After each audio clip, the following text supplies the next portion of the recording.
This is Kaja Bryx for Racjonalista.tv, and my guest today is David Pollock. Hello. We are both in London at IHU conference, and it is my pleasure to speak with David again, and we are going to touch some difficult topics like Brexit, which is exactly the right place to discuss when we are in London. So could you tell us, what do you think about how the life of the British people will change after Brexit? Well, the first question is whether it happens at all. There is a small chance, but a real one, I think, that the nation may change its mind because the government is so far unprepared for the negotiations and is so insistent on what's been termed a hard Brexit that when it comes to it, Parliament may reject what's negotiated or put obstacles in the way of it, and it could happen that Parliament will decide that there should be another referendum, or it could even happen that the Labour Party decides to oppose Brexit altogether. They're not doing so at the moment, but they might, and there might be a general election fought on the subject. That said, the most likely thing is that we do leave the EU, which is extremely sad. And what will suffer will be Britain and the people of Britain, especially probably the people who voted for it, because the people who voted for Brexit were very largely deceived into casting their vote. They have voted against the arrangements that actually keep them in work, that provide a cushion for the poorest in the country, and they voted in favour of what will probably be a much more red in tooth and claw political setup in which the poor miss out. What will also change is that Britain has to find new ways of collaborating with other countries, because the way the government is going at the moment, we shall leave not just the EU but all sorts of other international organisations because, God help us, they have some subordination to the European Court of Justice, and our Prime Minister seems to be absolutely intent on having no truck with the European Court of Justice. So things like the European Euratom, the body that governs control of atomic energy and the use of atomic material, and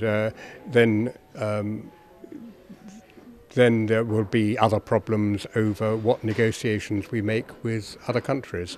And one of those that's hitting the headlines at the moment is that any negotiation with the United States is likely to see us having to lower our environmental and animal health standards for agricultural imports.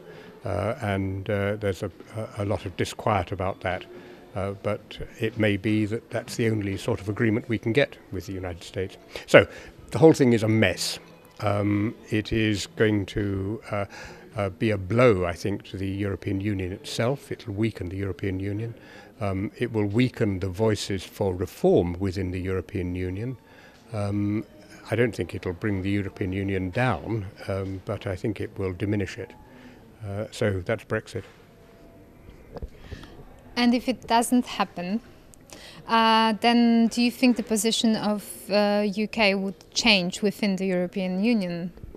I think we'd be the naughty boy in the corner, and we would be made to pay coming back into the EU if we did. It would be, it's what I'm hoping for, but it would not be a happy time for us. And we would have to be very apologetic. We'd have to accept that we made a lot of trouble for a lot of people, and that they would be entitled to say, no, get out, we don't want you. But I think we'd probably be allowed back in. But the Brexit vote was an example of the sort of worrying trends we've been talking about at today's conference. the trend towards populism, towards deliberate ignorance and disregarding the facts, disregarding informed argument and expert opinion, in favour of a revolt of the know-nothings against the system. Now, the people who voted for Brexit, the people I'm talking about who voted for Brexit, certainly have genuine grievances. They are not doing well at present, but they are casting blame in the wrong direction. They are not doing well because of the austerity policies of the government, because of the inequality in Britain at the moment, because of globalization and competition, and very, very much because of the policy of governments over many years, not policy, but a failure of governments over many years to train people for highly skilled jobs, which has led to them doing low-paid jobs where they see themselves under threat from unskilled immigrants coming in. They were led to believe that immigrants were the root of their problem, and that we could do without them. In actual fact, the British economy relies very heavily indeed on a constant supply both of unskilled and of highly skilled immigrants coming in to keep us going. We don't have the people to do the jobs that we need to keep the economy going. So even if we leave the EU, we shall almost certainly not see much of a cut in the number of immigrants coming over here. And the cut may be largely because they don't want to come, because they feel unwelcome. Well, I've had a conversation recently with another inhabitant of London who said that he also voted for Brexit because when the UK joined European Union, it was presented as a certain economical union, which wouldn't mean imposing strategies, imposing rules, imposing politics, basically, on UK from the side of the Union. And how would you comment on that? That it ignores the fact that we contribute to EU policy, that we help shape it, and that, in fact, Britain, in the negotiations over the years, has got more than its fair share of success in those negotiations. It's a matter of shared sovereignty. Certainly we give up total sovereignty, but in this modern world, with the interconnectedness we have, the globalization of trade and so on, you can't have total sovereignty. You have to make compromises. And this is a huge trading bloc which has been growing together and defending values that the British like to call their own, defending the values of democracy, defending the values of human rights, rule of law and so on. And to the extent that Britain has always upheld rule of law, human rights, so it has been a great success for us that we have been able to spread our influence that way. So I think your other interlocutor was completely wrong-headed. That said, it was a common argument during the Brexit referendum campaign. But what's in it for UK to actually be part of the European Union? In the sense that, is there no other way for you to spread your values, for example, like you said? Does it really make a difference for UK to do these things within the Union than separately as United Kingdom? Well, it clearly makes a difference because the EU offers a means whereby those values can be implemented and enforced. It's not just influence, it's actual making of rules, making of decisions. Through the European Court of Justice, through the Fundamental Rights Agency and the EU's commitment to human rights. If we leave the EU, then we won't be able to do that. and we won't be able to do anything in exchange. There's nothing we're getting that we haven't got already in the shape of influence in the world. We can continue as a member of the United Nations, of the Council of Europe. We can continue with bilateral influence on other countries in the world, but we can do that anyway. We're doing it now. The EU offers an enhanced way of doing it within our own patch of the world, our own region of the world, Europe. You've mentioned that Brexit is making it more difficult to make any reforms within the EU. So what do you think mostly requires those reforms, and in which and up to which level it has actually influenced the Brexit, the fact that the Union requires certain reforms? I think I wouldn't like to speak as an expert on this by any means, but I think that there is a degree to which the EU fails to enforce its own values in some countries. Clearly that is true in Hungary, in Poland, although it's beginning to try to take action in Poland. Much more important, I think, is the fact that it fails to enforce financial accountability from its members in spending EU money.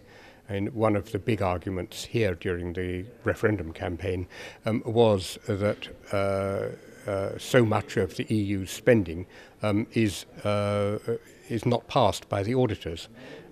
What was the answer to that is that every penny that the EU spends centrally is accounted for properly, and the auditors have no worry about it. But the money they hand out to the member states is often not properly accounted for, and the auditors raise big problems about that. And there ought to be a way of stopping that, so that money does not go to countries that fail to spend it according to the guidelines and keep a proper account of it. Then there are policies. I mean, the Common Agricultural Policy is certainly in need of some reform. Ditto the fisheries policy. Some of the industrial policies.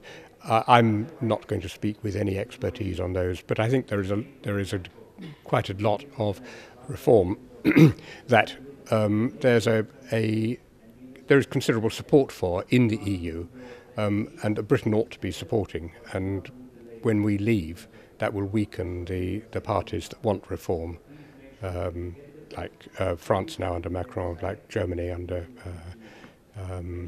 what's her name, Merkel. Mm-hmm. Well, Brexit, if it happens, hopefully not, make a change for humanists in any way?